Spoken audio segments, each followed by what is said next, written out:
Hello दोस्तों, this is Pradyuman Thakur and आज मेरे साथ वैभव है, मेरे क्लासमेट है। फर्स्ट ईयर में हम दोनों दिल्ली स्कूल ऑफ जर्नलिज्म में हैं। तो हेलो वैभव, कैसे हैं आप? हेलो। बहुत बढ़िया भाई। तो आज हम लोग किसी एक टॉपिक पे बात करेंगे और ये टॉपिक वैभव ने खुद डिसाइड करा है। तो वैभव, अपना इंट्रोडक्शन देते हुए आप शुरू करें।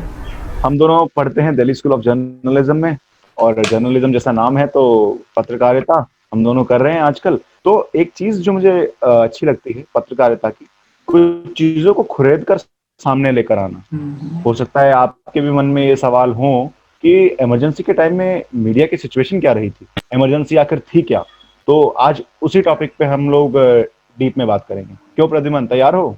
हाँ बिल्कुल बिल्कुल, आप बात करने के लिए तैयार है तो बिल्कुल तैयार है। तो आप ही शुरू करें। चलिए तो करते हैं शुरू। सबसे पहले हम लोग इमरजेंसी का मीडिया के ऊपर इफेक्ट जाने, उससे पहले जरूरी होगा कि हम ये जान लें इमरजेंसी क्या। One of the famous lines of Congress president at that time was India is Indira, Indira is India. सबको पता है। बट एक और लाइन थी उनकी, वो थी इंदिरा तेरे सुबह की जय, इंदिरा तेरे शाम की जय, इंदिरा तेरे नाम की जय। तो ये वाली लाइन जो थी, उसमें दरअसल पूरी जो इमरजेंसी थी उसको समेट के रख दिया था। और आप सोच सकते हैं कि अगर किसी एक आदमी की जय सुबह भी हो रही है, शाम भी हो रही है, उसके नाम की जय हो रही है, तो भैया यही होती है इमरजेंसी। तो छोटी छोटी बातों में मतलब तुम्हें बताता हूँ कि इमरजेंसी होती क्या थी। तो 25 जून 1975 को वो ब्लैक डे माना जाता है, जिसमें वर्ल्ड का सबसे बड़ा जो डेमोक्रेसी है, लोकतंत्र है, उसकी धज्जियां उड़ गई थी। तुम्हें पता है कि राष्ट्रपति जो थे उस वक्त के, फखरुद्दीन अली अहमद, उन्होंने आपातकाल का जो मसौदा था उस पर साइन किए थे। और सबसे इंटरेस्टिंग बात क्या है, कितने बजे किए थे? रात को 11:45 पे। मतलब you are approaching president at 11:45 PM। मतलब AM तो सब लोग समझते हैं, PM पे आप जा रहे हो। सोच सकते हो कि उस वक्त इंदिरा गांधी जी का उनके ऊपर कितना प्रेशर रहा होगा। एक फोटो भी हम लोग अभी शेयर करेंगे इस पे।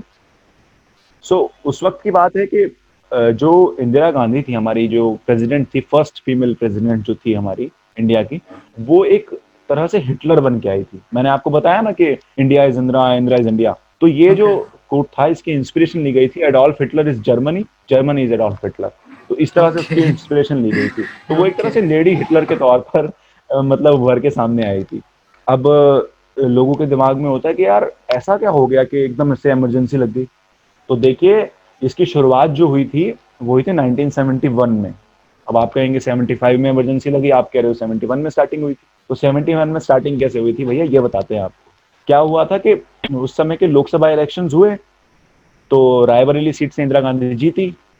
बट इंदिरा गांधी के एक ओपोनेंट जो थे उस वक्त, वो थे सोशलिस्ट पार्टी से राजनारायण, जो कि इंदिरा गांधी के मतलब जैसे कहते हैं ना, टक्कर वाली फाइट दे रहे थे उन्हें उस बार में। बट क्या हुआ कि इंदिरा गांधी जो थी वो 1 लाख से ज्यादा वोटों से जीत गई। That was shocking for Rajnarayan also, कि इतनी मेहनत करने के बाद यार 1 लाख वोटों से जीतना तो बहुत बड़ी बात होती है। तो राजनारायण भाई साहब ने कर दिया केस। अब केस कहाँ पे किया? इलाहाबाद हाई कोर्ट में। अब टेक्निकल टर्म्स में जाना मुझे लगता नहीं कितना खास होगा, पर वैसे बता दूं, रिप्रेजेंटेशन ऑफ पीपल एक्ट के तहत उन्होंने ये केस किया था उनके ऊपर। अब रिप्रेजेंटेशन ऑफ पीपल एक्ट क्या होता है? इसमें क्या था, मतलब ये कहा जाता है कि आपने ना गवर्नमेंट की जो फैसिलिटीज हैं उनका इस्तेमाल खुद के चुनाव जीतने के लिए किया। अब इसमें इंदिरा गांधी जी के एक सेक्रेटरी थे, यशपाल कपूर, उनका इस्तेमाल कहा गया कि किया गया है चुनाव के रुझानों को बदलने के लिए। एक वहां के इलाहाबाद के डीएम और एसपी थे जो, उनका भी इसमें पे आरोप क्या लगाया, मैं तो आपको वो बताता हूँ। तो उसमें मेनली क्या था कि जैसे गवर्नमेंट की जो फैसिलिटीज थी उनका ना इलेक्शंस के लिए इस्तेमाल करना, और थे इलाहाबाद के, उनका वोटिंग के लिए इस्तेमाल करना। अब एक चीज जो हमारे इलेक्शंस में हमेशा से होती है, वो क्या? मतदाताओं को यानी कि वोटर्स को लुभाने के लिए शराब और कंबल बंटते हैं। आज भी होता है भैया, उस वक्त भी होता था।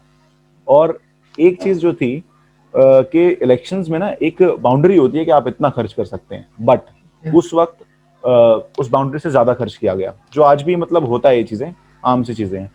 अब ये तो एक प्लॉट था कहाँ से मतलब इमरजेंसी के कदम पड़े देश में। अब उसके बाद क्या क्या चीजें हुई, फिर उसके बाद मीडिया के प्रभाव पर आएंगे। तो बताता हूं मैं। उस वक्त क्या हुआ, जैसे मतलब ये राजनारायण वाला केस था, तो इसको इलाहाबाद हाईकोर्ट में लेकर गए। अब इलाहाबाद हाईकोर्ट में एक जस्टिस थे जगमोहन लाल सिन्हा, उन्होंने 12 जून 1975 को ना इसका वर्डिक्ट दिया, यानी कि इसका फैसला सुनाया। अब फैसले में जनाब इंदिरा गांधी के खिलाफ आ गए थे। अब आप प्रधानमंत्री के खिलाफ कुछ फैसला देने जा रहे हैं और प्रशासन को इसकी भनक है, तो कोशिशें की जाती हैं कि आपका फैसला बदल दिया जाए, जो अक्सर आज भी होता है, पहले भी होता था जो चीजें।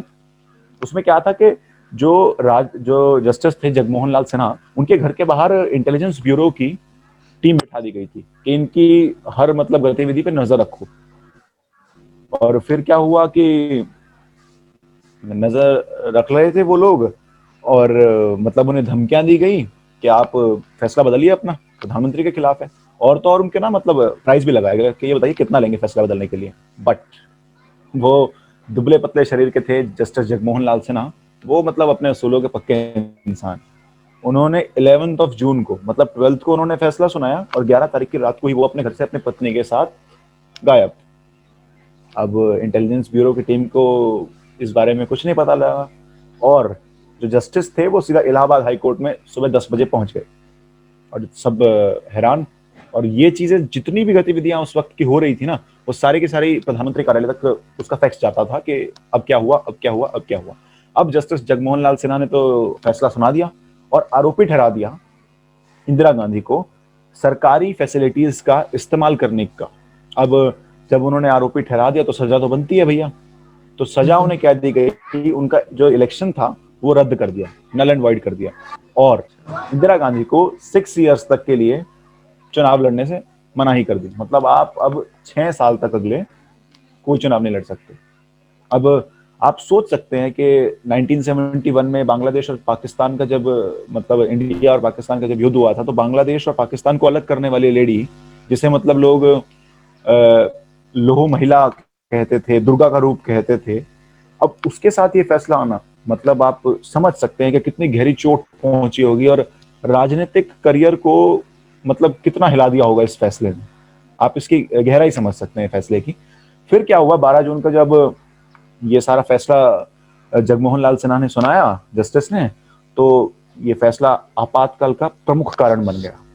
अब ये जो चीज थी, ये इंदिरा को हिलाने वाली थी, कांग्रेस को हिलाने वाली थी, और साथ साथ देश की सबसे पुरानी पार्टी के शासन में रहने के ऊपर एक सवाल खड़ा कर रही थी। अब कुलदीप नैयर जो हैं, जिनकी एक सबसे प्रामाणिक किताब है, मैं आपको इस वक्त दिखा देता हूं, इमरजेंसी की इनसाइड स्टोरी, इंग्लिश में इसको आप इमरजेंसी रिटोल्ड के नाम से पढ़ सकते हैं। इसमें कुलदीप नैयर लिखते हैं, उस वक्त के बहुत जाने माने पत्रकार थे जिन्होंने मतलब अपने ऊपर सारी चीजें झेली। वो लिखते हैं कि 12 जून से 25 जून तक का समय जो था, वो इंदिरा गांधी के लिए सबसे मुश्किल वक्त था। अब क्यों था? एक तरफ तो जेपी का आंदोलन चल रहा था, बिहार गुजरात के बच्चे पूरे आक्रोश में थे और नारे लग रहे थे कि सिंहासन खाली करो कि जनता आती है। और दूसरी तरफ जो मीडिया थी वो अपने पूरे जोर पे थी कि भैया नहीं नहीं, आपको तो सिंहासन खाली करना पड़ेगा, जब जज ने कह दिया। बट सिंहासन खाली करने का ना इंदिरा का कोई मतलब मन था, और ना उनके बेटे संजय गांधी का। तो एक छोटी छोटी सी बात थी ये इमरजेंसी के बारे में। अब इसमें लोगों की नसबंदी कराई गई, और मतलब मौलिक जो अधिकार थे हमारे वो छीन लिए गए, और नए नए ऐसे संशोधन किए गए जिससे पार्लियामेंट की जुडिशरी की पावर कम हो गई, और एक सेंट्रलाइज सिस्टम बन गया। सब कुछ जो होगा वो प्रधानमंत्री के घर से होगा, ऑफिस से भी नहीं, घर से। संजय गांधी क्योंकि वहां रहते थे, तो भैया वहां से सारा कुछ डिसाइड होना शुरू हो गया। अब और चीजों पे तो इमरजेंसी की क्या बात करनी, क्योंकि वो तो एक बहुत वास्ट टॉपिक है, आप 2 दिन की भी वेबिनार कर लेंगे तब भी नहीं होगा ये। बट अब हम बात आते हैं मीडिया पर इसका क्या प्रभाव पड़ा, जिसके लिए हम ये टॉपिक रखा है। बिल्कुल, तो इसके ऊपर शुरुआत करते हैं। तो आपने एक धुंधली धुंधली तस्वीर देखी होगी, इमरजेंसी प्रोक्लेम्ड, एक इंडियन एक्सप्रेस की हेडलाइन थी उस वक्त 26 जून की, इमरजेंसी प्रोक्लेम्ड। तो और इंदिरा गांधी ने जो इमरजेंसी प्रोक्लेम की, वो सहारा लिया राष्ट्रपति जी का, क्योंकि राष्ट्रपति के पास ये पावर होती है करने की। तो मैं अगर मीडिया के ऊपर इसका क्या प्रभाव पड़ा, इसको अगर 4 लाइन में बोल दूं तो वो कुछ ऐसा होगा कि लश्कर तुम्हारा है, सरदार तुम्हारा है, तुम झूठ को सच लिख दो, अखबार तुम्हारा है, इस दौर के फरियादी जाएं तो कहां जाएं, सरकार तुम्हारी है, दरबार तुम्हारा है। तो उस वक्त ऐसा सिस्टम था कि आप क्या कहें, क्या सुने, क्या देखें, ये सब कुछ सरकार तय कर रही थी।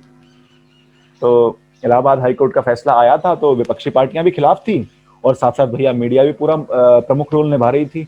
तो जब आपातकाल लगा तो विपक्षी पार्टियों के नेताओं को गिरफ्तार किया गया और फिर मीडिया थोड़ी छूटती, मीडिया ने भी पूरा रोल निभाया था। तो इंदिरा गांधी का भी पूरा गुस्सा मीडिया के ऊपर। तो फिर उस टाइम क्या हुआ, हाँ उस टाइम क्या हुआ भाई, मीडिया के ऊपर सेंसरशिप लग गई।